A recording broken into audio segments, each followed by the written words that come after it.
एक बार की बात है। एक नौजवान था, मेहनती, ईमानदार और सपनों से भरा हुआ। हर दिन वो खुद को बेहतर बनाने की कोशिश करता, लेकिन फिर भी जिंदगी में एक खालीपन था। वो सोचता, मैं सब कुछ सही कर रहा हूं, फिर भी मेरी मंजिल मुझसे दूर क्यों है। फिर एक दिन किसी ने उसके हाथ में एक किताब रखी, the 7 habits of highly effective people, और कहा, इसमें वो जवाब हैं जो स्कूल या कॉलेज ने कभी नहीं सिखाए। उस दिन से उसकी सोच बदल गई, उसकी आदतें बदल गईं और साथ में उसकी पूरी जिंदगी।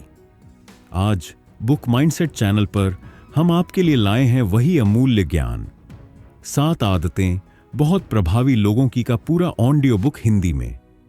यह सिर्फ एक किताब नहीं, ये एक आईना है जो आपको दिखाएगा आप क्या बन सकते हैं। तो तैयार हो जाइए अपने जीवन को एक नई दिशा देने के लिए, क्योंकि यह सफर सिर्फ सुनने का नहीं, महसूस करने का है। बुक माइंडसेट में आपका स्वागत है, जहां हर किताब सोच बदलने की ताकत रखती है। हैबिट 1, बी प्रोएक्टिव बनो। कभी कभी जिंदगी एक ऐसे मोड़ पर लाकर खड़ा कर देती है जहां हमें लगता है कि हमारे पास कोई विकल्प नहीं बचा। जैसे सारी ताकत, सारे फैसले किसी और के हाथ में चले गए हैं। हम बस हालात के बहाव में बहते जा रहे हैं। यही तो हुआ था आरव के साथ भी। आरव एक साधारण सा लड़का था। एक प्राइवेट कंपनी में जॉब करता था। रोज सुबह जल्दी उठता, भीड़ में ट्रेन पकड़ता, बॉस की डांट सुनता और फिर थका हारा घर लौटता। उसकी जिंदगी किसी बंद दरवाजे की तरह लगती थी, जिसमें रोशनी की कोई किरण नहीं थी। जब भी कुछ गलत होता, चाहे वह ऑफिस में प्रॉब्लम हो या घर की कोई परेशानी, आरव का एक ही जवाब होता, मेरे हाथ में क्या है, मैं क्या कर सकता हूँ। पर एक दिन कुछ ऐसा हुआ जिसने उसकी सोच की जड़ें हिला दी। ऑफिस में उसे एक बड़ा प्रोजेक्ट मिला, लेकिन बॉस ने बिना वजह उसकी मेहनत किसी और के नाम कर दी। रात को घर आते वक्त उसने ट्रेन में बैठकर बाहर देखा, अंधेरे में डूबा हुआ शहर, भागती गाड़ियां, थकी हुई भीड़। उसी भीड़ में वह भी एक चेहरा था, खोया हुआ, हारा हुआ। उसी समय एक बूढ़ा आदमी बगल में बैठा था। उसने आरव से पूछा, क्यों बेटे, बहुत थके लग रहे हो। आरव ने गुस्से में कहा, सब बकवास है अंकल, मेहनत करो या मत करो, कुछ बदलता ही नहीं। जिंदगी किसी और की मर्जी से चल रही है। बूढ़ा मुस्कराया और बोला, तो क्या तू अपनी जिंदगी का मालिक नहीं है। आरव चौंका, क्या मतलब। मतलब ये, बूढ़ा बोला, तू बस हालात का शिकार बन गया है। तू अपनी जिम्मेदारी से भाग रहा है। तू रिएक्ट कर रहा है, प्रोएक्ट नहीं बन रहा। यह बात आरव के दिल में तीर की तरह उतर गई। उस रात घर लौटकर वो सोचता रहा, क्या सच में मैं अपनी जिंदगी के फैसले खुद नहीं ले रहा। क्या मैं हर बार दोष हालात, किस्मत और दूसरों पर डालकर बच जाता हूँ। यहीं से शुरू हुआ बदलाव। आरव ने एक छोटी सी डायरी खरीदी। पहले पन्ने पर उसने लिखा, अब मैं जिम्मेदारी लूंगा। मेरी जिंदगी के लिए मैं खुद जवाबदार हूँ। अगले दिन ऑफिस में बॉस ने फिर डांटा। पहले जैसा रिएक्शन देने की बजाय आरव ने शांत रहते हुए सोचा, मैं इसका जवाब किस तरह दे सकता हूँ जिससे मेरी प्रगति रुके नहीं। धीरे धीरे उसने सीखा कि हालात चाहे जैसे भी हों, उसका जवाब उसके हाथ में है। यही है प्रोएक्टिव होना। प्रोएक्टिव होना मतलब हालात के हिसाब से बहना नहीं, बल्कि उस बहाव की दिशा तय करना। जैसे एक बगीचे का माली, मौसम उसके हाथ में नहीं है, कभी बारिश होगी, कभी धूप, पर पौधों की देखभाल कैसे करनी है, ये तो उसके हाथ में है। ठीक वैसे ही जिंदगी हमारे सामने कितने ही मुश्किल मौसम लाए, हमारी प्रतिक्रिया, हमारा नजरिया, हमारा चुनाव, वो हमारे हाथ में होता है। प्रोएक्टिव लोग कभी हालात का बहाना नहीं बनाते। वो कहते हैं, मैं जिम्मेदार हूँ। रिएक्टिव लोग कहते हैं, मेरे पास कोई चॉइस नहीं थी। आरव अब वही इंसान नहीं रहा था जो कभी ट्रेन की खिड़की से हार मानकर देखता था। अब वह वही ट्रेन पकड़ता था, वही भीड़, वही बॉस, पर अब वह खुद में एक अलग शक्ति महसूस करता था, फैसले लेने की शक्ति, जिम्मेदारी उठाने की हिम्मत। कुछ महीनों बाद उसी प्रोजेक्ट के दूसरे फेज में जब दिक्कत आई, वही बॉस आरव से मदद मांगने आया। आरव ने पूरे आत्मविश्वास से उस काम को संभाला। इस बार सारा श्रेय उसे मिला और कंपनी ने उसका प्रमोशन कर दिया।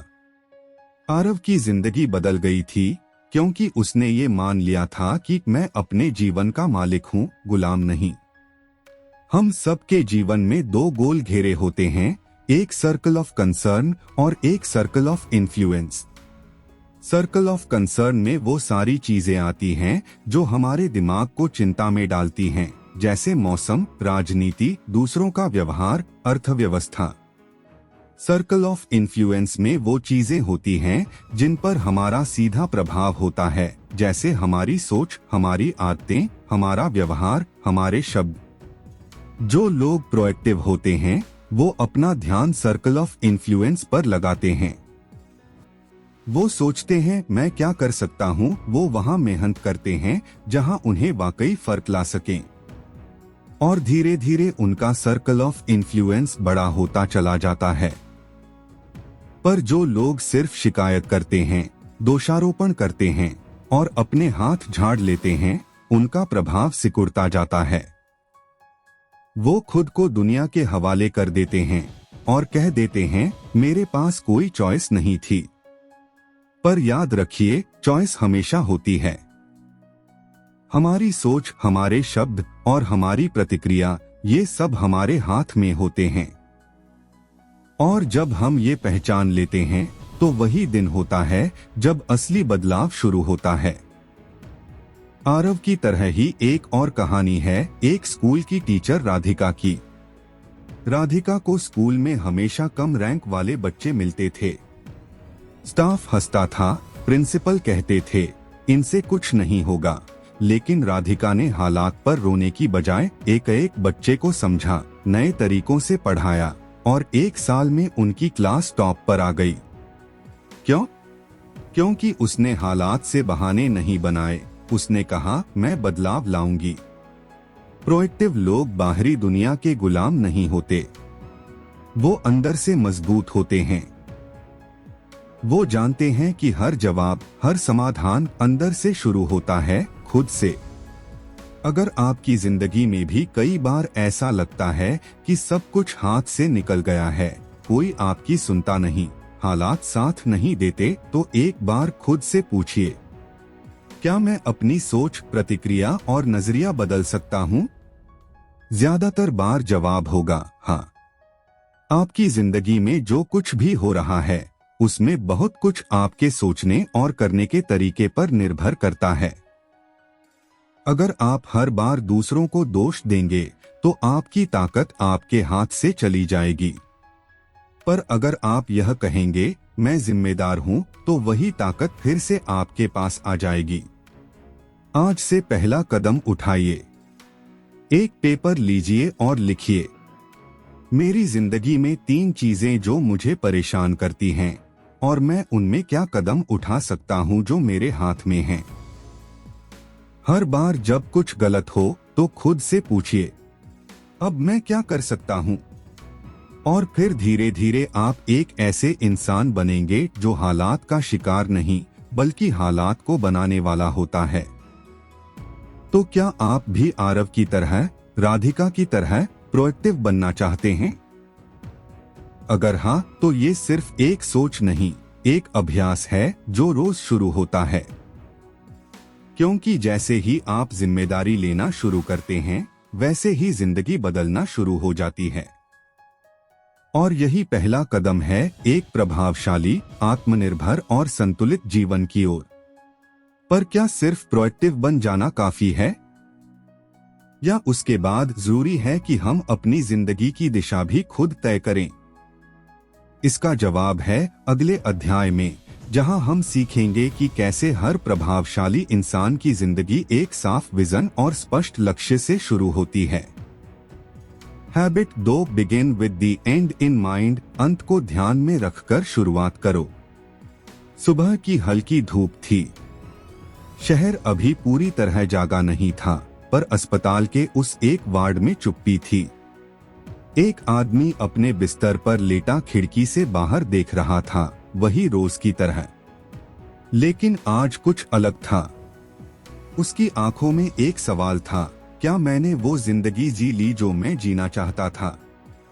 उस आदमी का नाम था समीर। समीर एक बड़ा बिजनेसमैन था।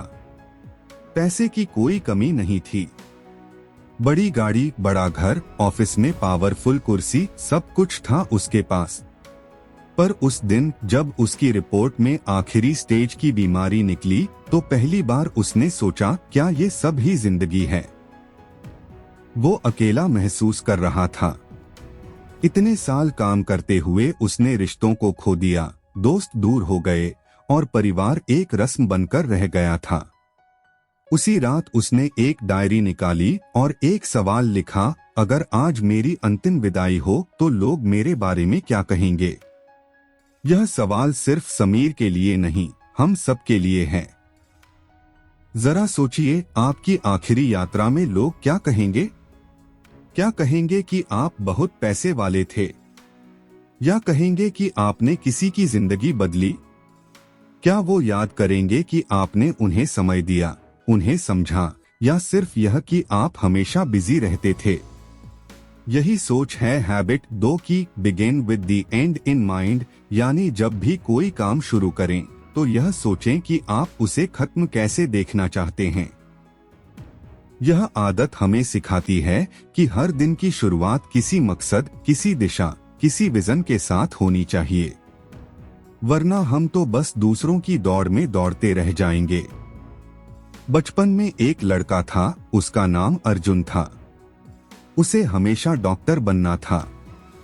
लेकिन जब वह कॉलेज पहुंचा तो दोस्त इंजीनियरिंग में चले गए तो वह भी चला गया। फिर एमबीए की होड़ लगी तो एमबीए कर ली। और फिर जब नौकरी मिली तो लगा कुछ मिसिंग है। क्यों? क्योंकि उसकी दिशा किसी और की थी। उसने कभी खुद से नहीं पूछा, मैं कौन हूं? मैं क्या बनना चाहता हूं? कई बार हम भी जिंदगी के ऐसे चौराहे पर खड़े होते हैं जहां ना मंजिल पता होती है, ना रास्ता। हर दिन हम जागते हैं, काम पर जाते हैं और फिर सो जाते हैं, पर क्यों? क्या सिर्फ इसलिए कि सब ऐसा कर रहे हैं? हैबिट 2 हमें बुलाती है, अब रुक जाओ। एक बार सोचो, तुम कहां जाना चाहते हो? एक बार किसी ने स्टीफन कोवी से पूछा, अगर मेरी जिंदगी में कोई बड़ा सपना नहीं है, कोई बड़ा उद्देश्य नहीं है, तो मैं क्या करूं?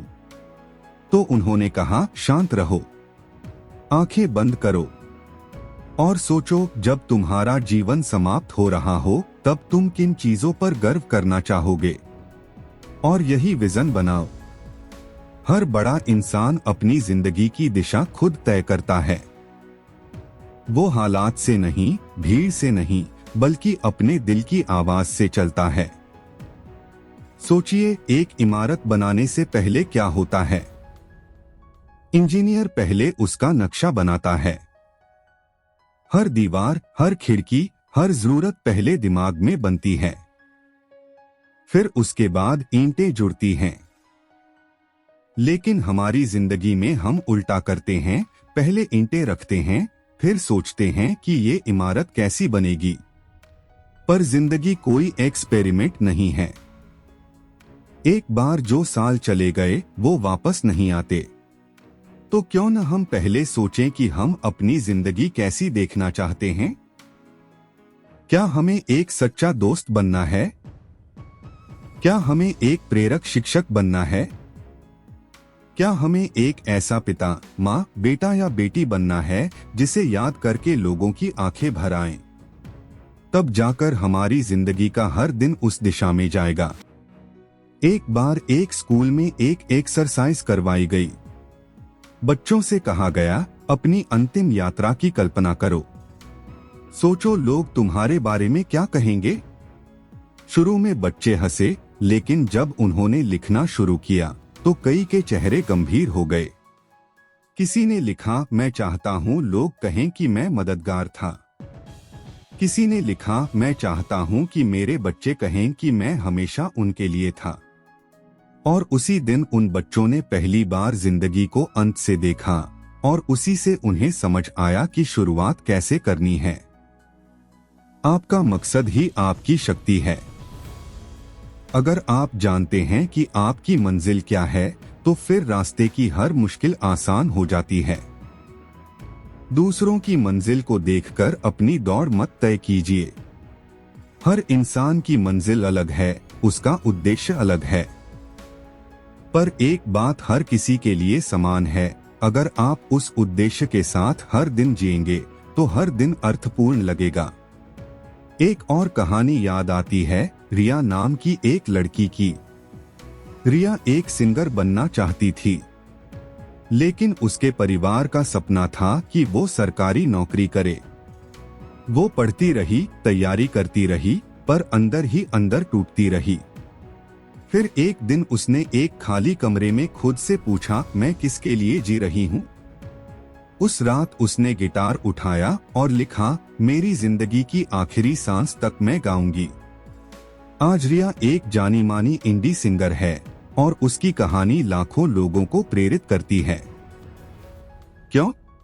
क्योंकि उसने अपने जीवन का उद्देश्य खुद चुना और हर दिन उसी के साथ जिया।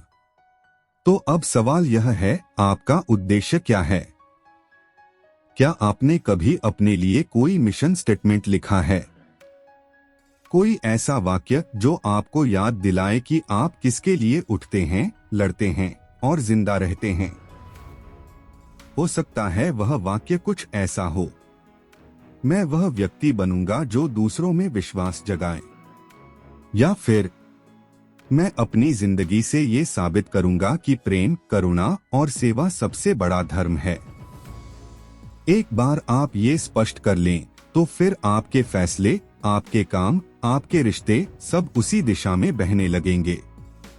आपको ना कहना भी आसान होगा, हाँ कहना भी, क्योंकि तब आप भीड़ के नहीं, अपने मार्गदर्शन से चल रहे होंगे। एक कहावत है, अगर आप खुद अपनी जिंदगी की योजना नहीं बनाएंगे तो आप किसी और की योजना का हिस्सा बन जाएंगे। तो क्यों न आज रात एक वक्त निकालें और खुद से पूछें, जब मेरी कहानी लिखी जाए तो मैं उसमें क्या पढ़ना चाहूंगा? फिर उस कहानी का पहला पन्ना आज से लिखिए, क्योंकि जब आप अंत को देखकर शुरुआत करते हैं तो आप हर दिन को अर्थ दे देते हैं। अब आप सिर्फ जी नहीं रहे होते, आप सच में जिंदगी जी रहे होते हैं। पर सवाल ये है, जब आपने मंजिल तय कर ली तो क्या आपके रोजमर्रा के काम उस मंजिल की ओर जा रहे हैं? क्या आपकी प्राथमिकताएं उस उद्देश्य से मेल खाती हैं? अगर नहीं, तो अगला कदम है उन्हें उसी दिशा में लाना। और यही है तीसरी आदत, पुट फर्स्ट थिंग्स फर्स्ट, पहले सबसे जरूरी चीजें करो, जिसे हम अगले अध्याय में गहराई से समझेंगे। Habit 3, put first things first, पहले सबसे जरूरी चीजें करो। एक सर्द सुबह थी, कॉलेज का पहला दिन था। सारे बच्चे नए कपड़े पहनकर, नई उम्मीदें लेकर क्लास में आ रहे थे, लेकिन उनमें से एक चेहरा ऐसा था जो सबसे अलग लग रहा था। शांत, गहरा और थोड़ा उलझा हुआ। उसका नाम था कबीर। कबीर पढ़ने में अच्छा था, पर अंदर से हमेशा बेचैन रहता था। जैसे उसके पास समय की कमी थी, लेकिन कामों की भरमार। वह हर चीज करता था, class, group assignment, family function, दोस्ती निभाना, सोशल मीडिया और पता नहीं क्या क्या। पर फिर भी उसे लगता था कि वो अपनी जिंदगी में कहीं नहीं पहुंच रहा। एक दिन एक प्रोफेसर क्लास में आया। उसने एक खाली जार निकाला और उसमें कुछ बड़े पत्थर डाल दिए। क्या जार भर गया है? प्रोफेसर ने पूछा। सभी छात्रों ने कहा, हाँ सर। फिर उसने कुछ छोटे छोटे कंकड़ निकाले और जार में डाले। कंकड़ बड़े पत्थरों के बीच जगह बनाकर बैठ गए। अब भर गया? प्रोफेसर ने फिर पूछा। छात्र बोले, हाँ, अब पूरी तरह भर गया। इसके बाद प्रोफेसर ने रेत निकाली और जार में भर दी। रेत ने कंकड़ों और पत्थरों के बीच की बची खुची जगह भी भर दी। फिर मुस्कुराकर प्रोफेसर बोला, अगर मैं पहले रेत डाल देता तो क्या पत्थर अंदर आ पाते? सबने कहा, नहीं सर, यही है जिंदगी की सबसे बड़ी सीख। प्रोफेसर ने कहा, बड़े पत्थर तुम्हारी जिंदगी की सबसे जरूरी चीजें हैं, जैसे परिवार, सेहत, आत्मविकास, रिश्ते, लक्ष्य। कंकड़ कम जरूरी चीजें हैं, जैसे नौकरी, कार, मार्क्स। और रेत वो है सोशल मीडिया, टीवी, लोगों की राय, छोटी मोटी बातें। अगर तुम पहले रेत भर दोगे तो जरूरी चीजों की कोई जगह नहीं बचेगी। कबीर उस दिन चुप था, लेकिन उसकी सोच बदल चुकी थी। वो सोच रहा था, क्या मैं भी तो अपनी जिंदगी को रेत से भर नहीं रहा? सुबह उठते ही फोन स्क्रॉल करना, बिना सोचे हर इनविटेशन को हाँ बोलना, हर किसी की उम्मीदों को पूरा करने की कोशिश, हर काम जरूरी लगना, क्या यही तो मेरी उलझन की जड़ नहीं है? हैबिट 3 हमें यही सिखाती है, पहले जरूरी चीजें करो, बाकी सब बाद में। लेकिन सवाल उठता है, जरूरी क्या है? क्या जो सामने है वही जरूरी है, या जो हमारे दिल और उद्देश्य से जुड़ा है वही जरूरी है? आरव, जिसे आपने पहले अध्याय में जाना, अब प्रोएक्टिव बन चुका था। उसने अपना उद्देश्य भी खोज लिया था। लेकिन जब असल जिंदगी में काम का ढेर, मीटिंग्स, ईमेल्स, रिश्तों की मांगे और निजी सपनों के बीच फंसा, तो उसे समझ आया, असली परीक्षा तो यही है। उसे लगता था सब कुछ जरूरी है, लेकिन तभी उसने एक टूल अपनाया, टाइम क्वाड्रेंट। यह 4 हिस्सों में बंटा होता है। पहला, जरूरी और तात्कालिक। दूसरा, जरूरी लेकिन तात्कालिक नहीं। तीसरा, तात्कालिक लेकिन जरूरी नहीं। चौथा, ना जरूरी ना तात्कालिक। ज्यादातर लोग पहला और तीसरा क्वाड्रेंट भरते हैं। फोन आया, उठाया। ईमेल आया, तुरंत जवाब। व्हाट्सएप नोटिफिकेशन देखा। हर तात्कालिक चीज पर तुरंत प्रतिक्रिया। पर महान लोग ज्यादातर वक्त दूसरे क्वाड्रेंट में बिताते हैं, यानी वो चीजें जो जरूरी तो हैं, लेकिन तुरंत करने की जरूरत नहीं। जैसे सेहत पर ध्यान देना, परिवार को समय देना, पढ़ाई करना, नए स्किल सीखना, अपने लक्ष्य की दिशा तय करना। आरव ने एक दिन तय किया, अब वो हर दिन सुबह 1 घंटा सिर्फ अपने मिशन स्टेटमेंट पर काम करेगा। पहले दिन मुश्किल लगा, पर कुछ हफ्तों में उसकी आदत बन गई। उसने नोट किया कि जैसे ही उसने अपने जीवन की सबसे जरूरी चीजों को समय देना शुरू किया, बाकी सब व्यवस्थित हो गया। कई बार हम सोचते हैं कि हम बहुत बिजी हैं, पर असल में हम व्यस्त नहीं, व्यवस्थित नहीं होते। कबीर ने भी वही किया। उसने एक कागज निकाला और लिखा, मेरे जीवन में वो 5 चीजें जो सबसे जरूरी हैं। फिर अगले कॉलम में लिखा, मैं रोज इनमें कितना समय दे रहा हूं। और तीसरे कॉलम में लिखा, मुझे रोज कितना देना चाहिए। जवाब चौंकाने वाले थे। वो सेहत को जरूरी मानता था, पर सप्ताह में 1 बार भी वॉक पर नहीं जाता था। वो कहता था कि परिवार सबसे अहम है, पर कई दिनों से माँ से ढंग से बात भी नहीं की थी। उसका सपना था लेखक बनना, पर हर रात नेटफ्लिक्स देखकर सो जाता था। उस दिन कबीर ने एक फैसला लिया। अब वो ना कहना सीखेगा। ना कहना मतलब असभ्य होना नहीं होता। ना कहना मतलब है मैं अपनी प्राथमिकताओं को समझता हूँ। एक दिन जब उसके दोस्त ने कहा, चल एक मूवी देखते हैं, तो उसने कहा, आज नहीं, मैं अपनी कहानी पर काम कर रहा हूँ। शायद दोस्त ने थोड़ी देर के लिए नाराजगी दिखाई, लेकिन कबीर ने महसूस किया कि उसके अंदर एक शांति है, क्योंकि वो अपने लक्ष्य के लिए खड़ा हो रहा है। हमेशा याद रखिए, हर बार जब आप ना कहते हैं किसी कम जरूरी चीज को, आप हाँ कहते हैं अपने असली सपने को। ये आसान नहीं होता, क्योंकि दुनिया हमें हर चीज करने के लिए कहती है। पर जिंदगी में सफल वो नहीं होता जो सब कुछ करता है, बल्कि वो होता है जो जरूरी चीजें पहले करता है। एक बार एक कामयाब बिजनेसमैन से पूछा गया, आपने इतनी बड़ी कंपनी कैसे बनाई? उसने मुस्कुराकर कहा, हर दिन एक सबसे जरूरी काम चुना और सबसे पहले उसे किया। बाकी दिन आसान हो गया। हम सबके पास 24 घंटे हैं, अंबानी के पास भी, कैलाश सत्यार्थी के पास भी और एक आम इंसान के पास भी। फर्क सिर्फ इतना है, हम किसे पहले चुनते हैं। तो आज आप खुद से पूछिए, क्या मैं दिन की शुरुआत उस चीज से करता हूं जो मेरे जीवन को दिशा देती है, या मैं दिन की शुरुआत दूसरों की डिमांड्स, ईमेल्स और सोशल मीडिया से करता हूं? आज एक नोटबुक खोलिए, लिखिए, मेरे जीवन की 5 सबसे जरूरी चीजें क्या हैं? क्या मैं उन्हें समय दे रहा हूं? और फिर प्लान बनाइए कि कैसे आप हर दिन उनके लिए समय निकाल सकते हैं।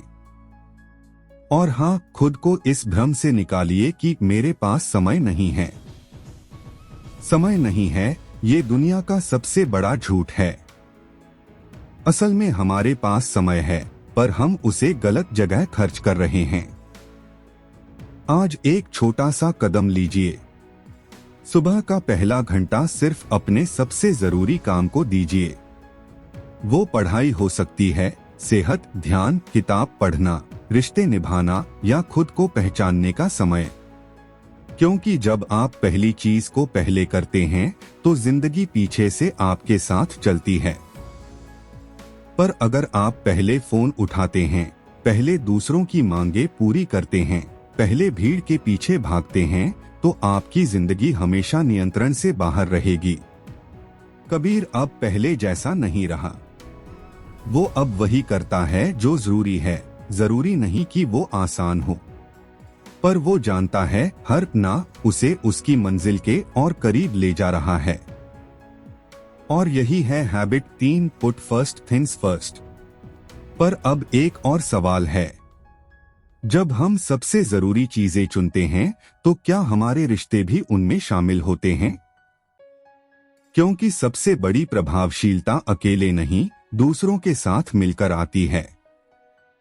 और यहीं से शुरू होती है अगली आदत, थिंक विन विन, दोनों की जीत सोचो। हैबिट 4, थिंक विन विन, दोनों की जीत सोचो। छोटे से गांव में 2 भाई रहते थे, अमन और अरुण। दोनों का बचपन एक जैसा था, सपने भी लगभग एक जैसे थे। पर जब बड़े हुए तो रास्ते अलग हो गए। अमन ने अपना एक छोटा सा बिजनेस शुरू किया, ईमानदारी से काम करने वाला, दूसरों की मदद करने वाला, एकदम सरल स्वभाव। अरुण ने भी बिजनेस शुरू किया, लेकिन उसका नियम था, या तो मैं जीतूं या तू हारे। समय बीतता गया, दोनों ने मेहनत की अपने तरीके से। एक दिन गांव में एक बड़ा मेला लगा, जहां दोनों भाइयों ने अपनी दुकानें लगाईं। अमन की दुकान पर ग्राहक मुस्कुराकर आते, कुछ न कुछ खरीदते और आशीर्वाद देकर जाते। अरुण की दुकान सजी थी, तेज आवाज में प्रचार भी चल रहा था, सबसे सस्ता, सबसे बढ़िया, आज ही खरीदो। मेला खत्म हुआ। शाम को दोनों भाई अपने गल्ले गिन रहे थे। अरुण ने देखा आज कमाई ज्यादा हुई, पर थकावट और तनाव भी साथ आया। अमन ने देखा कमाई थोड़ी कम थी, लेकिन एक सुकून था, जैसे उसने सिर्फ सामान नहीं, रिश्ते भी कमाए। यही फर्क था, एक सोचता था मेरी जीत तभी है जब तू हारे, और दूसरा सोचता था मेरी जीत तेरे साथ है। यही है habit 4, think win win. Stephen Covey हमें सिखाते हैं कि दुनिया को देखने का नजरिया ही हमारी सफलता की असली कुंजी है। हम में से बहुत से लोग जिंदगी को एक जंग की तरह देखते हैं, जहां जीतने के लिए सामने वाले को हराना जरूरी है। पर क्या वाकई हर रिश्ते में, हर सौदे में, हर मौके में ऐसा होना चाहिए? क्या हम साथ जीत नहीं सकते? जब हम छोटे थे तो हमें सिखाया गया, तू जीतेगा तो मैं हार जाऊंगा। स्कूल में रेस हुई तो एक ही फर्स्ट आता था। कॉलेज में प्लेसमेंट था तो एक ही को टॉप कंपनी मिलती थी। घर में तुलना होती थी, देखो शर्मा जी का बेटा कितना आगे है। और धीरे धीरे हमारे दिमाग में बस गया, अगर कोई आगे बढ़ रहा है तो मुझे पीछे होना पड़ेगा। यही सोच हमें तोड़ देती है। हम दूसरों की सफलता से जलने लगते हैं। हम रिश्तों में हार जीत ढूंढते हैं। हम प्यार भी एक सौदा बनाकर करने लगते हैं। पर हैबिट 4 हमें सिखाती है, सच्ची सफलता तब होती है जब हम मिलकर जीतते हैं। एक बार की बात है, एक इंटरव्यू में 2 उम्मीदवार थे। दोनों ही बहुत काबिल थे, लेकिन जज ने उन्हें एक टास्क दिया। एक लकड़ी की कुर्सी थी और एक छोटा सा पेड़। टास्क था पेड़ को काटना और कुर्सी को ठीक करना। पहले उम्मीदवार ने तेजी से पेड़ काटा, कुर्सी को फटाफट सीधा किया और जज के पास गया, देखिए मैंने अकेले सब कर दिया। दूसरे ने पहले उम्मीदवार को देखा, फिर बोला, हम साथ करें तो काम जल्दी हो जाएगा।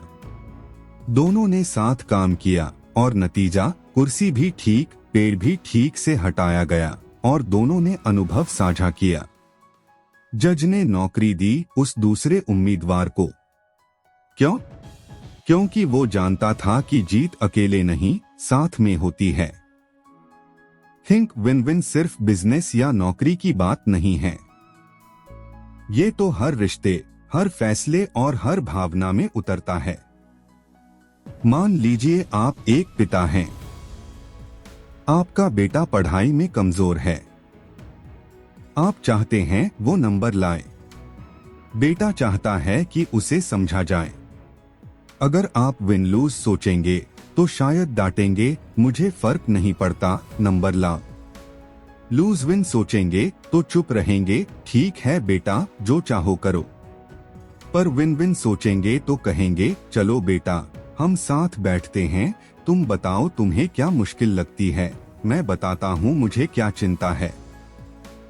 और फिर हम साथ रास्ता निकालते हैं। इसमें दोनों जीतते हैं, प्यार भी रहता है, दिशा भी। यही सोच एक मैनेजर को लीडर बनाती है। यही सोच एक पति पत्नी को साथ चलने वाले साथी बनाती है। यही सोच एक शिक्षक को प्रेरक बनाती है। अमन की दुकान पर जो लोग बार बार आते थे, वो सिर्फ सामान लेने नहीं आते थे, वो उस विश्वास को लेने आते थे जो अमन ने उनके साथ साझा किया था। एक विन विन सोच वाला इंसान हार जीत से ऊपर उठ जाता है। वो समझता है दूसरे की सफलता मेरी हार नहीं है, बल्कि अगर मैं किसी को ऊपर उठने में मदद करता हूं तो मैं खुद और ऊंचा उठता हूं। लेकिन यह सोच तभी आती है जब आपके पास अंतर से आत्मसम्मान होता है। जो खुद से प्यार करता है वही दूसरों को भी ऊपर उठाने का साहस रखता है। विन विन सोच वाले लोग दूसरों की ताकत को खतरा नहीं मानते, बल्कि उसे एक अवसर समझते हैं। एक किसान की कहानी याद आती है। 2 खेत थे, एक में अकेला मेहनत करता था, दूसरे में 2 किसान मिलकर काम करते थे। पहले को लगता था अगर वो उगाएगा तो मेरा बिकेगा नहीं। दूसरे दोनों मिलकर कहते थे हम साथ काम करेंगे तो लागत भी बचेगी और फसल भी अच्छी होगी। 1 साल बाद देखिए अकेला किसान थक चुका था, फसल औसत, और जो साथ काम कर रहे थे उनके खेत में मुस्कान, फसल और संतुलन था। जीत का रास्ता हमेशा प्रतियोगिता से नहीं, साझेदारी से निकलता है। पर ये मत समझिए कि थिंक विन विन का मतलब है दूसरों को खुश करने के लिए खुद को मिटा देना। नहीं, ये आदत सिखाती है मैं भी जीतूं और तू भी। अगर सामने वाला बार बार गलत कर रहा है, धोखा दे रहा है, तो विन विन ये नहीं कहता कि तुम झुक जाओ, बल्कि विन विन कहता है हम साथ रास्ता निकालें जहां दोनों की गरिमा बचे। अगर रास्ता ना निकले तो भी सम्मान बना रहे। यही है इंसानियत, यही है लीडरशिप। आज जरा रुकिए और सोचिए, क्या आप अपने जीवन के रिश्तों में विन विन सोच रखते हैं, या आप किसी की सफलता से डरते हैं? क्या आप हर बातचीत में हार जीत ढूंढते हैं, या आप समझने की कोशिश करते हैं कि दोनों कैसे साथ आगे बढ़ सकते हैं? आज से एक छोटी सी शुरुआत कीजिए। जब अगली बार कोई बहस हो तो चुप होकर सोचिए, क्या हम दोनों साथ जीत सकते हैं? जब अगली बार किसी के विचार अलग हों तो सोचिए, क्या मेरे समझने से हमारा रिश्ता बेहतर हो सकता है?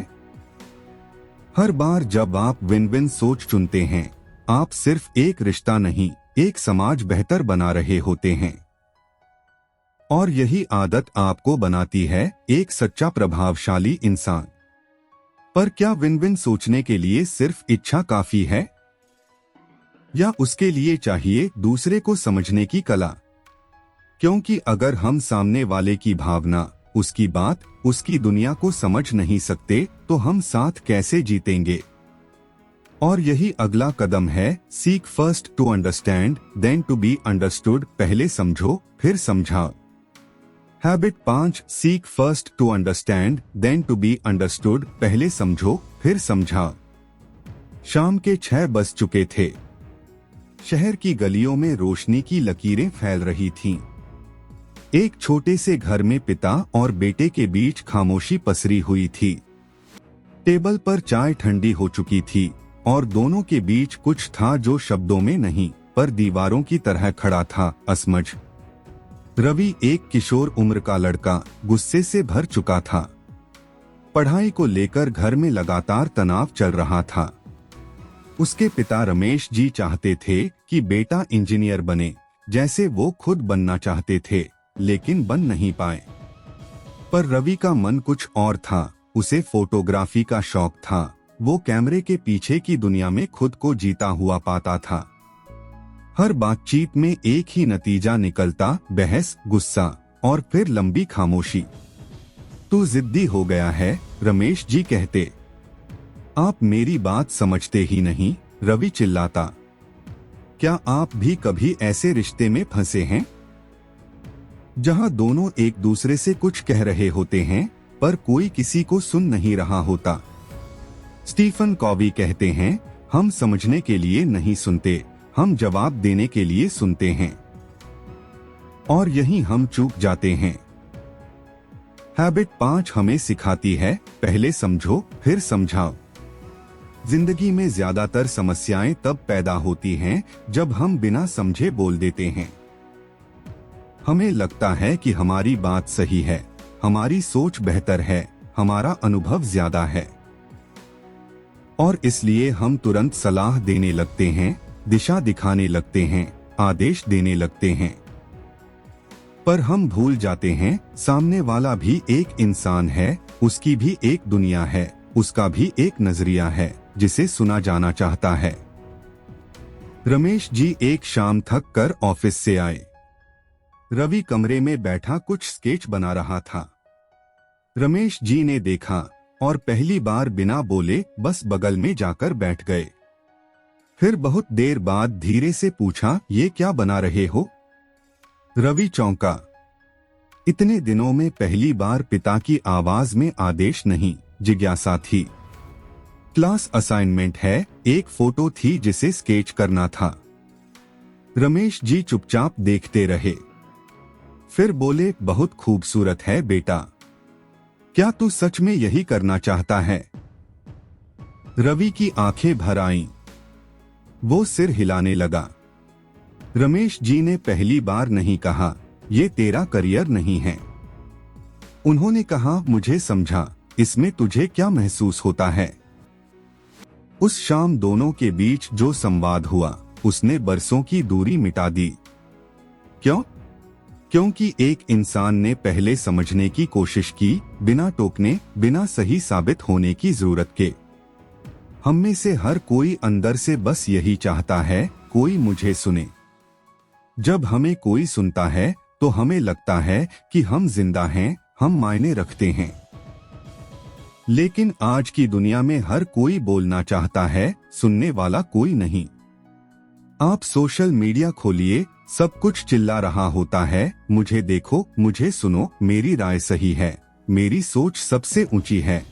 लेकिन कोई ये नहीं कहता, तुम्हें क्या लगता है? बताओ, मैं सुनता हूं।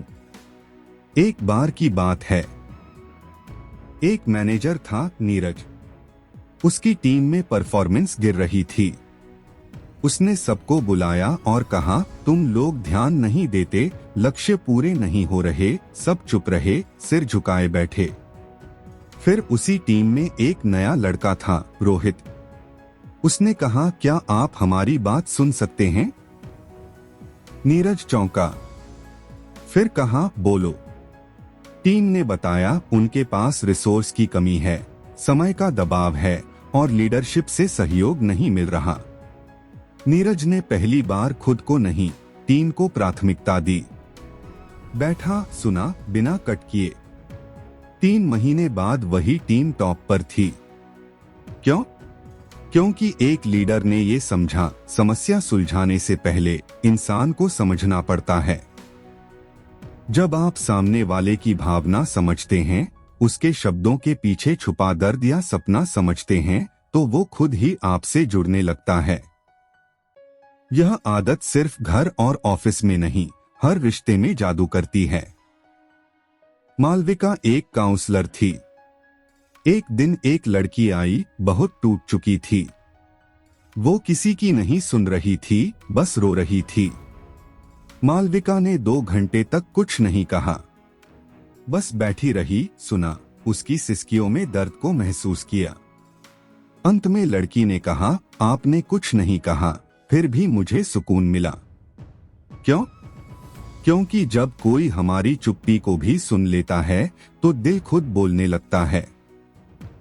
अब सोचिए, आपके जीवन में कितने ऐसे लोग हैं जिन्हें आपने वाकई में सुना है, ना सिर्फ कानों से बल्कि दिल से।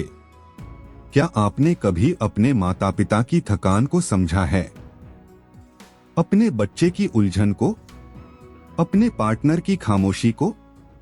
हम अक्सर जल्दी में होते हैं, सलाह देने, हल निकालने, राय थोपने की जल्दी। पर हैबिट 5 कहती है, रुको, सुनो, समझो।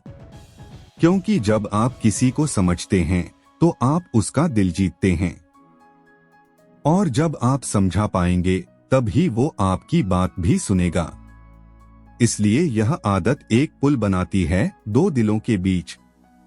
आज एक अभ्यास कीजिए, जब अगली बार कोई कुछ कहे तो बिना टोकने, बिना दिमाग में जवाब तैयार किए, बस सुनिए। उसकी आंखों में देखिए, उसके शब्दों के पीछे की भावना को समझिए।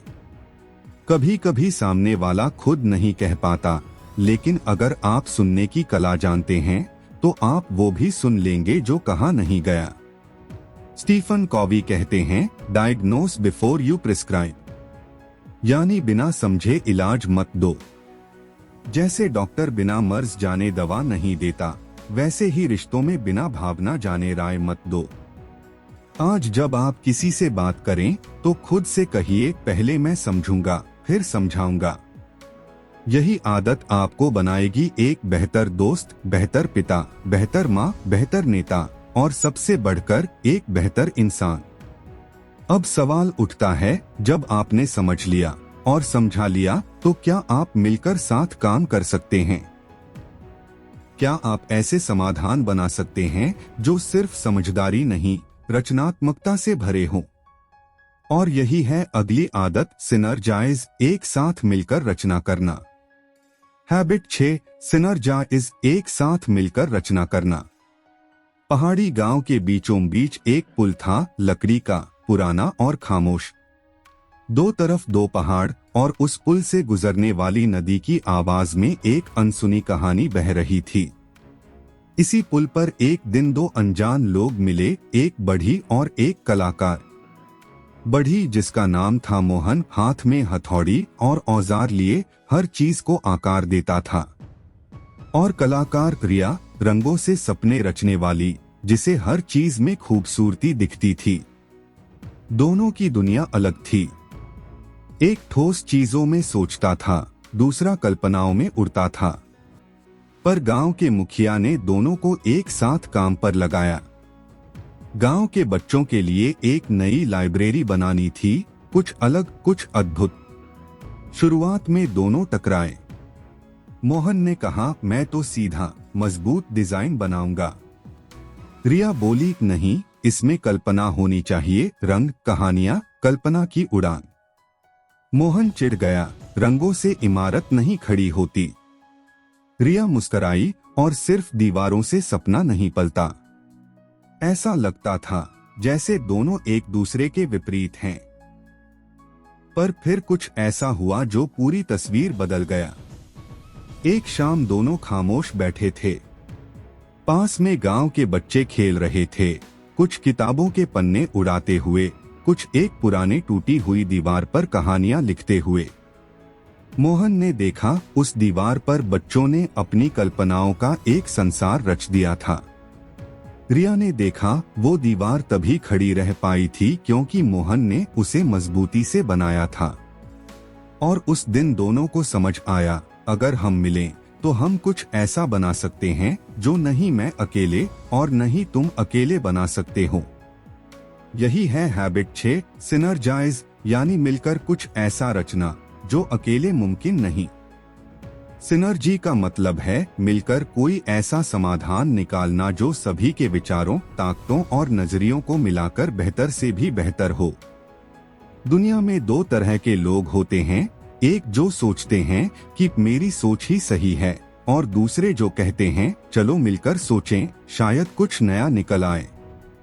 पहले वाले लोग सीमित नतीजे पाते हैं, दूसरे वाले इतिहास रचते हैं। हम सभी की सोच अलग है, पर ज्यादातर लोग यही भूल जाते हैं कि हमारी अलग अलग सोच कोई खतरा नहीं, बल्कि एक उपहार है। पर ये उपहार तभी फलता है जब हम खुले दिल और खुले दिमाग से एक दूसरे से जुड़ते हैं। एक बार की बात है, एक मल्टीनेशनल कंपनी में एक बड़ी समस्या आई। मार्केटिंग टीम चाहती थी कि ब्रांड को और ग्लैमराइज किया जाए, टेक टीम चाहती थी कि फंक्शन पर ध्यान दिया जाए। दोनों टीमें महीने भर लड़ती रहीं, नतीजा तनाव और नुकसान। तभी कंपनी के लीडर ने दोनों टीमों को एक साथ बैठाया, पर एक शर्त रखी, कोई एक दूसरे की बात काटेगा नहीं, बस सुनेगा। हर किसी को बोलने का समय मिला, हर किसी की सोच को लिखा गया। उस दिन किसी ने चिल्लाया नहीं, किसी ने दबाया नहीं। और फिर 2 हफ्तों में एक ऐसा नया ब्रांड मॉडल तैयार हुआ। जब हम मान लेते हैं कि अकेले तेज चल सकते हैं, लेकिन साथ चलकर दूर तक जा सकते हैं। अब एक कहानी सुनिए। एक स्कूल में 2 लड़के थे। एक था राहुल, गणित में तेज, लॉजिकल सोच वाला, पर इमोशंस कम समझता था। दूसरा था समीर, दिल से सोचने वाला, लोगों से जुड़ने वाला, लेकिन पढ़ाई में थोड़ा कमजोर। दोनों के बीच हमेशा तुलना होती थी। फिर स्कूल ने एक प्रोजेक्ट में उन्हें साथ लगा दिया। शुरुआत में झगड़े हुए, एक कहता तेरा तरीका गलत है, दूसरा कहता तू बहुत रुखा है। पर धीरे धीरे उन्हें समझ आया, समीर की इमोशन समझ ने प्रेजेंटेशन को आकर्षक बनाया, और राहुल की लॉजिकल सोच ने डेटा को मजबूत। मिलकर उन्होंने एक ऐसा प्रोजेक्ट बनाया जिसने स्कूल के बाहर भी वाहवाही बटोरी। और फिर दोनों ने एक दूसरे को लिखा, तू वो आधा था जो मेरे अंदर नहीं था, और अब हम पूरे हैं। सिनर्जी तब होती है जब हम अपने ईगो को साइड में रखकर सामने वाले की ताकत को अपनाते हैं। क्योंकि सच ये है, हम सब अधूरे हैं, पर मिलकर हम एक संपूर्ण रचना बन सकते हैं। अगर हम अपने परिवार को देखें, तो भी यही नियम लागू होता है। पति पत्नी में सोच का फर्क होता है, एक जल्दी निर्णय लेता है, दूसरा सोच समझकर। एक भावुक होता है, दूसरा व्यवहारिक। अगर दोनों अपना अपना सही साबित करने में लग जाएं, तो रिश्ता थक जाता है। पर अगर दोनों कहें चलो तेरे और मेरे बीच का रास्ता ढूंढते हैं, तो वहां से एक नया रिश्ता जन्म लेता है। ऐसा रिश्ता जो सिर्फ साथ नहीं होता बल्कि रचनात्मक होता है। स्टीफन कॉवी कहते हैं, सिनर्जी का असली जादू तभी होता है जब हम विविधता को सेलिब्रेट करें, ना कि उससे डरें। मतलब अगर सामने वाला मुझसे अलग है तो मैं उससे डरूं नहीं बल्कि सीखूं। हर बार जब आप किसी को सुनते हैं, जब आप उसकी ताकत को सम्मान देते हैं, जब आप कहते हैं मेरी बात भी सही हो सकती है और तेरी भी, उस पल आप सिनर्जी का दरवाजा खोल देते हैं। अब जरा सोचिए, क्या आप अपनी टीम, परिवार या दोस्ती में सच में सिनर्जी लाते हैं? या आप चाहते हैं कि चीजें हमेशा आपकी सोच के हिसाब से हो? क्या आपने कभी अपने बच्चों की सोच को लेकर कहा है बकवास है, मेरी बात मानो? या कभी अपने टीम मेंबर्स को डांटते हुए कहा है मुझे मत सिखाओ, मैं सीनियर हूं? अगर हाँ, तो आप बस आदेश दे रहे हैं, सिनर्जी नहीं बना रहे। सिनर्जी तब होती है जब आप कहें तुम्हारी सोच दिलचस्प है, बताओ और क्या सोच रहे हो। जब आप कहें हमारे आइडिया मिलकर कुछ अनोखा बन सकते हैं। उस दिन गांव में रिया और मोहन ने मिलकर वो लाइब्रेरी बनाई। मोहन ने मजबूत दीवारें खड़ी की, रिया ने दीवारों पर कहानियां उकेरी। बच्चों के बैठने की जगह पर दोनों ने मिलकर छोटे छोटे रंगीन तकिए बनाए।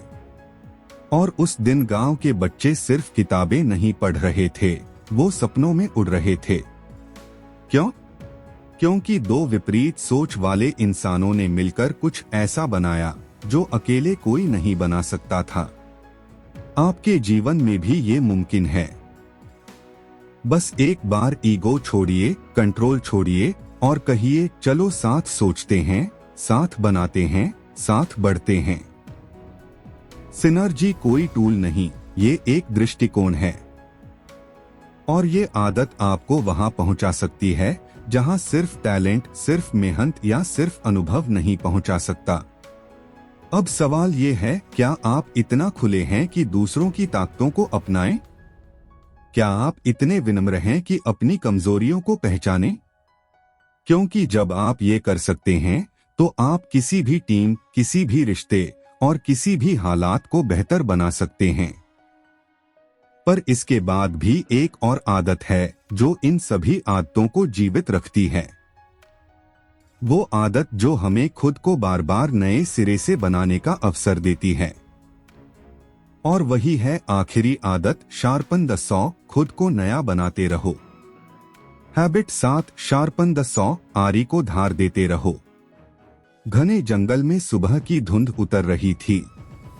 पेड़ों की पत्तियों से ओस की बूंदें गिर रही थीं और दूर कहीं एक कुल्हाड़ी की आवाज लगातार सुनाई दे रही थी, ठक ठक ठक।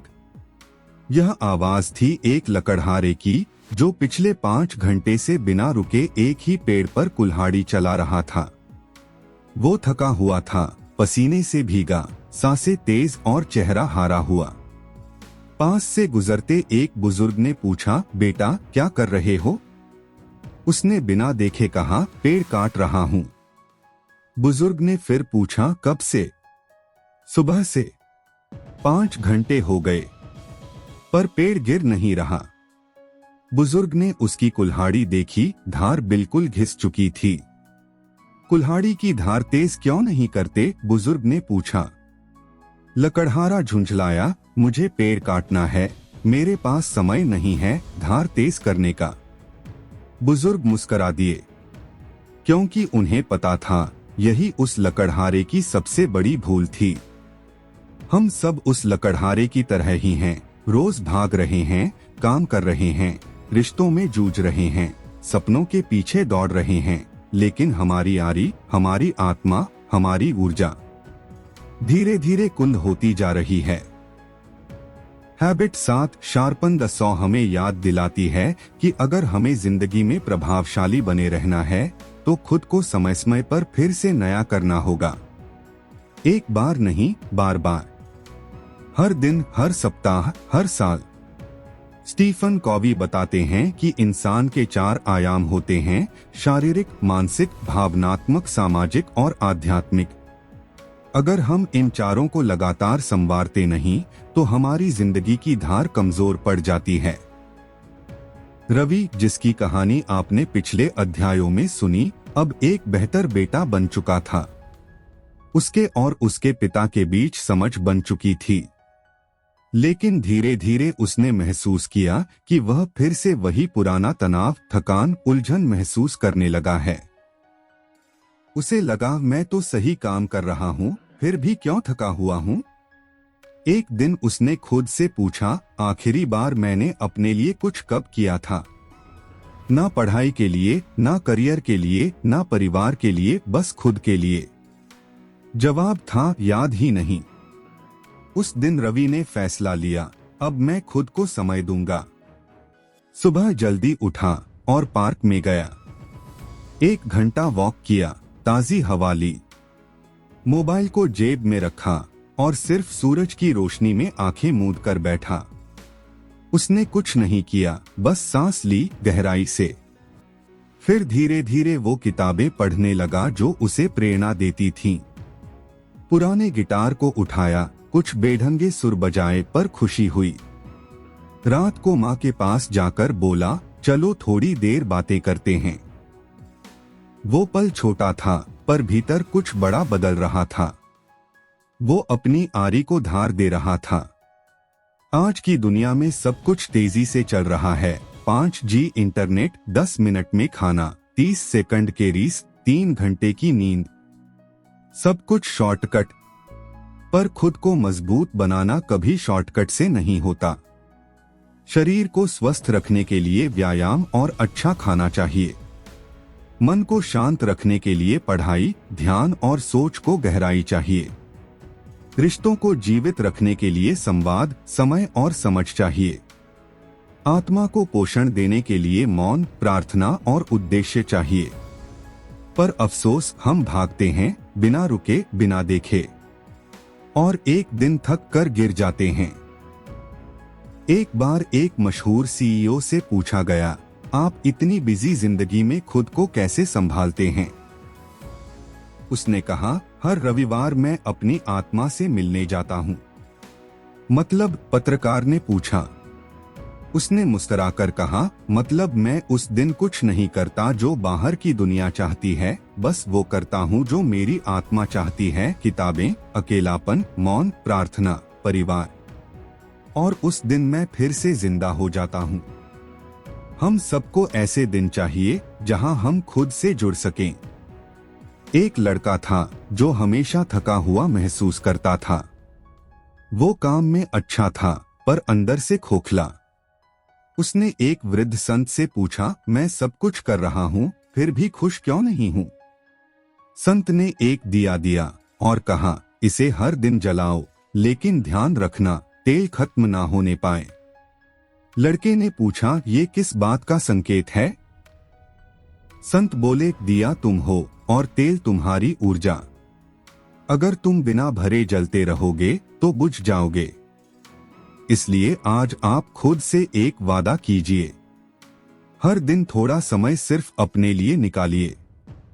सुबह की 10 मिनट की वॉक, रात की 15 मिनट की किताब, हर सप्ताह 1 घंटा मौन या ध्यान, हर महीने कुछ नया सीखना, हर साल कहीं दूर जाकर खुद को दोबारा पाना। क्योंकि जब आप खुद को निखारते हैं तभी आप दुनिया को कुछ दे पाते हैं। स्टीफन कॉवी ने ये आदत आखिर में रखी क्योंकि यही आदत बाकी 6 आदतों को जिंदा रखती है। अगर आपने प्रोएक्टिव होना सीख लिया, अपने उद्देश्य को समझ लिया, प्राथमिकताएं तय कर ली, विन विन सोचना, समझना और मिलकर बनाना सीख लिया, तो ये 7वीं आदत ही है जो आपको बार बार वापस उस मार्ग पर लाती है। जैसे एक किसान सिर्फ फसल नहीं बोता, वो जमीन को भी उपजाऊ बनाए रखता है, वैसे ही हम भी सिर्फ लक्ष्य पूरा ना करें, बल्कि खुद को जिंदा, ऊर्जा से भरा और प्रेम से जुड़ा रखें। क्योंकि जिंदगी कोई दौड़ नहीं है जो सबसे तेज भाग कर जीत ली जाए। ये एक यात्रा है जहां हर दिन हमें खुद को थोड़ा और बेहतर बनाते रहना है। आखिर में एक बात याद रखिए, जब आरी की धार तेज हो तो पेड़ खुद रास्ता दे देता है। जब आत्मा की धार तेज हो तो जिंदगी खुद सहारा बन जाती है। अब ये 7 आदतें सिर्फ किताब की बातें नहीं रहीं। ये अब आपकी कहानी बन सकती हैं। आप भी वो इंसान बन सकते हैं जो जिंदगी में केवल सफल नहीं, प्रभावशाली हो। जो दुनिया को बदलने नहीं, पहले खुद को बदलने निकला हो। तो क्या आप तैयार हैं? क्योंकि आप में वो शक्ति है इन 7 आदतों को जीने की, अपनाने की और दुनिया को प्रेरित करने की। और अगर आप आज से शुरू करें, तो आने वाले सालों में जब कोई आपसे पूछे तुम इतने शांत, सफल और प्रभावशाली कैसे हो, तो आप बस मुस्कुराकर कहेंगे, मैंने सबसे पहले खुद को ढूंढा, फिर आदतें बनाई और फिर धीरे धीरे मैंने खुद को गढ़ा।